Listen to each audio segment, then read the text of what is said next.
La prise de commande est une étape essentielle où sont recueillies des informations utiles autant à la préparation du repas qu'à la facturation et au service. Il importe donc de prendre une commande précise et complète. Avant de s'approcher d'une table, il faut prendre conscience de ce qu'elle représente. Pour les clients, manger au restaurant est un événement en soi. Et même au cœur d'un lieu public, leur table demeure un espace privé et intime, une bulle où se déroule leur expérience gastronomique. C'est pourquoi il faut s'en approcher tout en douceur. On doit se tenir au milieu de la table, le corps droit, et prendre soin de joindre les talons. Lorsque les clients sont prêts, on note le choix d'entrée et de plat principal en ajoutant un commentaire approprié, comme « excellent choix », afin de rassurer le client face à sa décision. Il faut systématiquement reformuler pour être certain qu'il n'y a pas d'erreur dans la commande et poser des questions au besoin.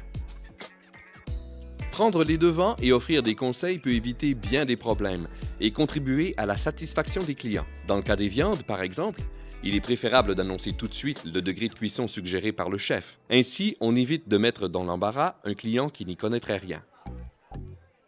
Lorsque la commande est bien notée, il suffit de quitter la table avec une formule qui marque la fin de la conversation en toute fluidité, comme « Parfait, je fais préparer votre commande » ou encore « Je vous envoie le sommelier ».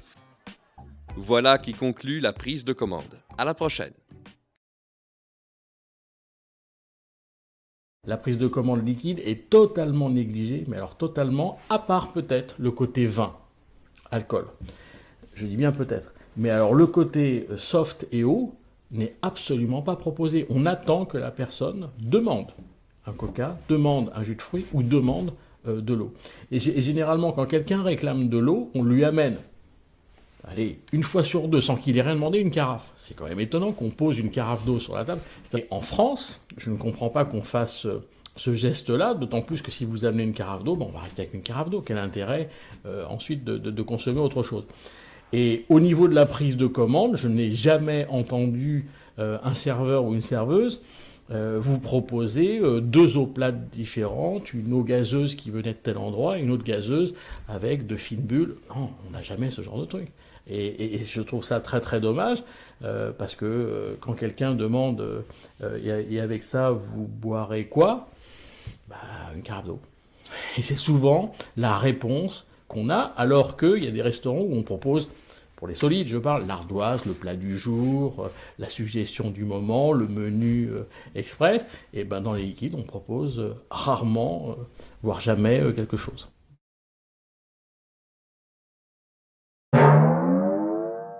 Madame, Messieurs, bonsoir. Avez-vous fait votre choix d'apéritif? Oui, moi je prends la Porto. Un Porto.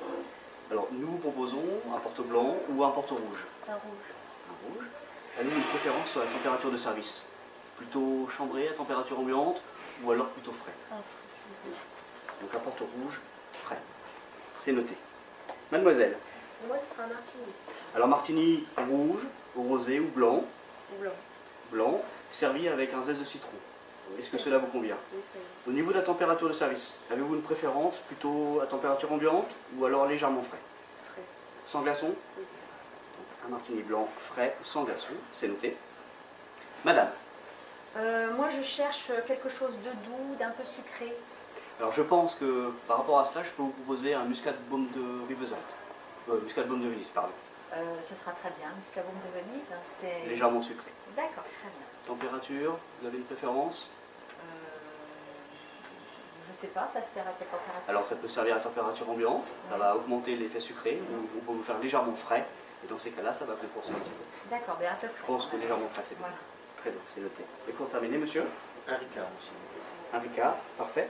Alors, servi avec une carafe d'eau fraîche, et si vous le souhaitez, nous pouvons vous proposer également des glaçons à part. Oui, très bien. Donc, un Ricard avec glaçons à part. C'est noté. Merci beaucoup. Bonne soirée. Très bien.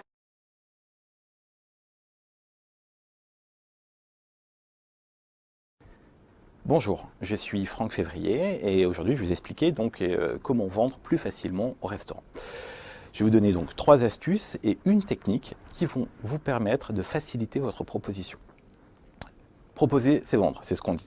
Effectivement, le fait de proposer, c'est déjà 50% du travail qui est fait pour vendre un produit, que ce soit une bouteille de vin ou un café par exemple.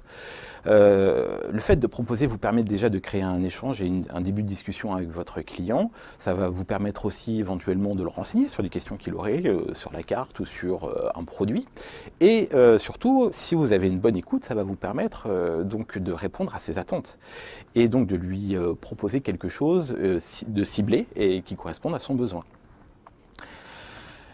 Pour proposer, on va éviter certains types de questions, notamment les questions fermées. Vous savez, c'est le genre de questions qui se terminent par oui ou par un non. C'est-à-dire, si par exemple je vous propose un apéritif, je vais vous dire, est-ce que vous désirez un apéritif?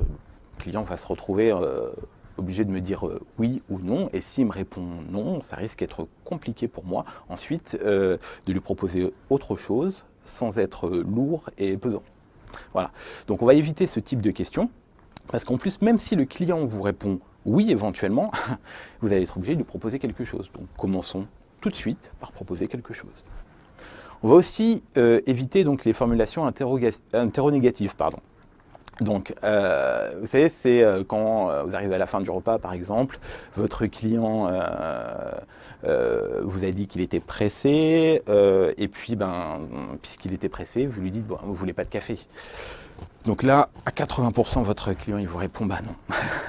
Et donc, voilà, parce qu'un non entraîne un non. Donc, on va éviter tout ce qui est négatif et se concentrer donc sur le positif.